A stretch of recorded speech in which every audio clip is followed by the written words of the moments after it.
دوستو، آج ہم آپ کو اللہ کے ایک نیک بندے اور ایک بڑے سانپ کا ایک ایمان افروز اور دلچسپ واقعہ سنانے جا رہے ہیں۔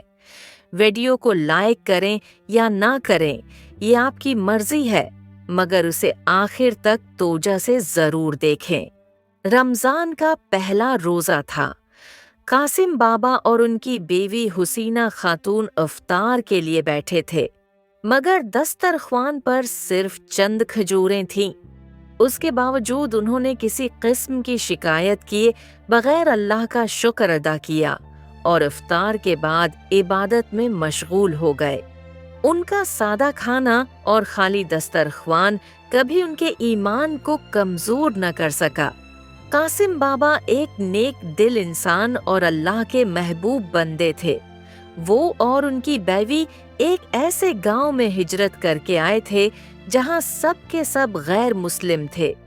انہوں نے محبت، نرمی اور اچھے اخلاق کے ذریعے لوگوں کو اسلام کی دعوت دینا شروع کی۔ وہ سچائی، نیکی اور بھلائی کی باتیں کرتے، جس کی وجہ سے کئی لوگوں کے دل بدل گئے اور انہوں نے اسلام قبول کر لیا۔ قاسم بابا ہمیشہ کہا کرتے تھے، میرا پیغام محبت ہے جہاں تک پہنچ سکے۔ لیکن دوسری طرف کچھ غیر مسلم لوگ قاسم بابا کے سخت مخالف تھے۔ وہ نہیں چاہتے تھے کہ لوگ اسلام کے قریب آئیں یا اس کی سچائی کو سمجھیں۔ وہ ہر وقت قاسم بابا کے خلاف سازشوں میں لگے رہتے۔ ان کا کہنا تھا کہ کوئی اجنبی آ کر ان کے گاؤں میں کسی دوسرے دین کی دعوت نہ دے۔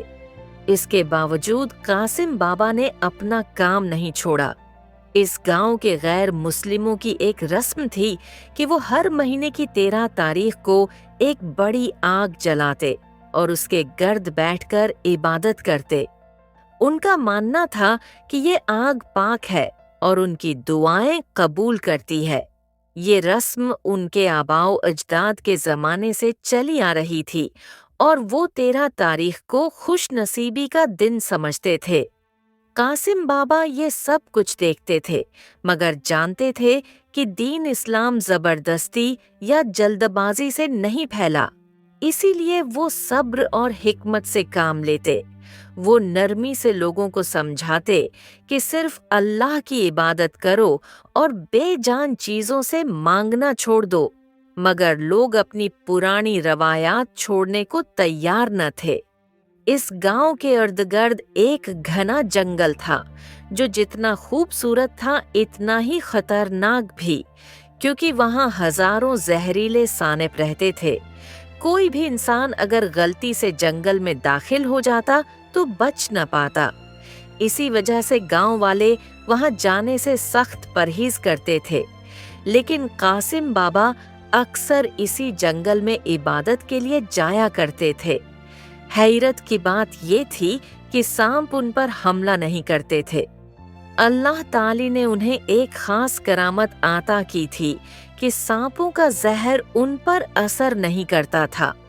اگر وہ کسی سانپ کو پکڑ لیتے تو وہ دوبارہ کسی کو نقصان نہ پہنچا سکتا۔ کچھ لوگ اس کرامت کو جادو سمجھنے لگے۔ ایک بوڑھا شخص گاؤں میں افواہیں پھیلاتا کہ قاسم بابا جادوگر ہیں اور سانپوں کو قابو میں رکھتے ہیں۔ وہ لوگوں کو بھڑکاتا کہ قاسم بابا کو گاؤں سے نکال دو، مگر سمجھدار لوگ جانتے تھے کہ یہ سب اللہ کی طرف سے ہے، کوئی جادو نہیں۔ قاسم بابا نہایت عاجز انسان تھے۔ وہ اپنی اس نعمت کو ذمہ داری سمجھتے تھے، فخر کا ذریعہ نہیں۔ وہ اکثر جنگل میں جا کر اللہ کا ذکر کرتے، قرآن کی تلاوت کرتے۔ جیسے ہی وہ اللہ کا نام لیتے، سانپوں پر اللہ کی ہیبت طاری ہو جاتی اور وہ انہیں نقصان نہیں پہنچا سکتے تھے۔ قاسم بابا اور حسینہ خاتون کی کوئی اولاد نہ تھی۔ یہی بات گاؤں والوں کو ان کا مذاق اڑانے کا موقع دیتی۔ خاص طور پر حسینہ خاتون کو اس بات سے بہت دکھ ہوتا اور وہ راتوں کو چھپ کر روتی۔ قاسم بابا ہمیشہ انہیں صبر کی تلقین کرتے اور کہتے، اللہ ہر چیز سے واقف ہے، جس طرح بیج کو درخت بننے میں وقت لگتا ہے، اسی طرح دلوں میں سچائی کا بیج بھی آہستہ آہستہ جڑ پکڑتا ہے۔ ایک دن قاسم بابا نے جنگل میں ایک زخمی سانپ دیکھا۔ انہوں نے ایک جنگلی پودے کا رس اس کے منہ میں ڈالا تو وہ سانپ ٹھیک ہو گیا۔ حیرت انگیز طور پر وہ سانپ قاسم بابا کے قریب ہی بیٹھا رہا، جیسے شکر گزار ہو۔ قاسم بابا اسے گھر لے آئے اور وہ سانپ ان کے لیے بیٹے کی طرح ہو گیا۔ رمضان کی بابرکت راتوں میں قاسم بابا لوگوں کو قرآن اور دین کی تعلیم دیتے۔ اس دوران ایک بوڑھے دشمن نے سازش کی کہ مسلمانوں کو اتنا ستایا جائے کہ وہ روزہ توڑ دیں۔ مسلمانوں کو سخت مشقت والے کاموں میں لگایا گیا، پانی سے روکا گیا، پھل تک نہ لینے دیے گئے۔ مسلمانوں نے قاسم بابا سے شکایت کی تو انہوں نے صبر اور دعا کی تلقین کی اور فرمایا، روزہ صبر کا درس دیتا ہے، اللہ ضرور کوئی راستہ نکالے گا۔ ایک دن قاسم بابا نے جنگل میں ایک خوفناک خواب دیکھا جس میں ایک بلا گاؤں کو تباہ کر رہی تھی۔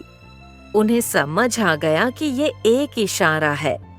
پھر خواب میں انہیں بتایا گیا کہ اس راز کو جاننے کے لیے انہیں گاؤں چھوڑنا ہوگا۔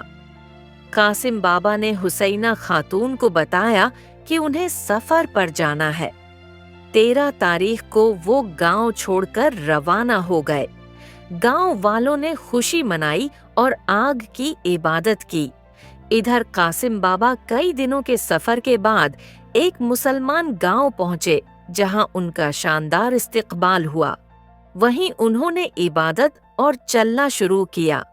ادھر پرانے گاؤں میں قاسم بابا کے جانے کے بعد حالات خراب ہو گئے۔ کنویں کا پانی زہریلا ہو گیا، بچے بیمار ہونے لگے۔ الزام حسینہ خاتون پر لگایا گیا، ان پر ظلم کیا گیا۔ انہیں روزے کی حالت میں کنویں سے پانی بھرنے پر مجبور کیا گیا۔ لیکن جب بھی حسینہ خاتون پانی بھرتے، وہ پانی محفوظ ہو جاتا۔ اس کے باوجود ظلم جاری رہا۔ لوگ یہ بھول گئے تھے کہ ظلم ہمیشہ نہیں چلتا اور اللہ سب کچھ دیکھ رہا ہے۔ حسینہ خاتون صبر کی ایک عظیم مثال بنی رہیں اور ظالم اپنے انجام کی طرف بڑھتے رہے۔